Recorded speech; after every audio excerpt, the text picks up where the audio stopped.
গণভোট ও ত্রয়োদশ জাতীয় সংসদ নির্বাচন উপলক্ষে ভোটের গাড়ি ক্যাম্পেইনের শুভ উদ্বোধন করেন ঠাকুরগাঁও জেলার জেলা প্রশাসক জনাবা ইশরাত ফারজানা।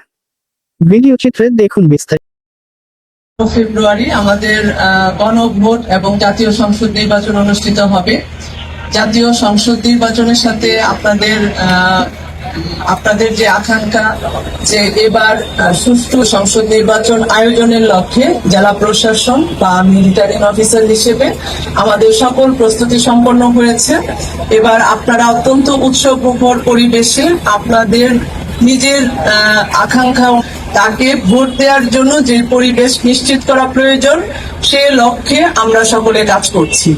আগামী 12ই ফেব্রুয়ারি আশা করি যে আপনারা সকলে ভোট কেন্দ্রে যাবেন এবং আপনাদের যে প্রতিনিধির প্রতি আপনারা ভোট দিতে চান তাকে আপনারা ভোট দেওয়ার জন্য যে পরিবেশ আপনারা আশা করছেন সেটি আমরা নিশ্চিত গাড়ি দেখতে পাচ্ছেন।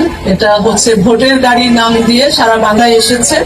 এখানে গণভোট বিষয়টি সম্পর্কে আপনাদের মাঝে প্রচারণা চালাবে। এছাড়াও সারা জেলার মতো আমাদের এ দেশেও গণভোট নিয়ে বিভিন্ন ধরনের প্রচারণা চলছে। এই বিষয়ে আপনাদের যা জানার এই ভোটের গাড়ি আপনাদেরকে সে বিষয়ে জানাবে এবং আশা করি যে আপনারা সেই গণভোটে অংশগ্রহণ করবেন। আজকে সবার জন্য শুভকামনা থাকলো এবং আমরা সুন্দর সুষ্ঠু এবং উৎসবমুখর পরিবেশে নিজেদের ভোটটি প্রদান করব। ভোট প্রদানের জন্য আমরা সেই আশা রেখে আজকে এই গণভোটের গাড়ির কার্যক্রমে শুভ উদ্বোধন ঘোষণা করছি। ধন্যবাদ সবাইকে।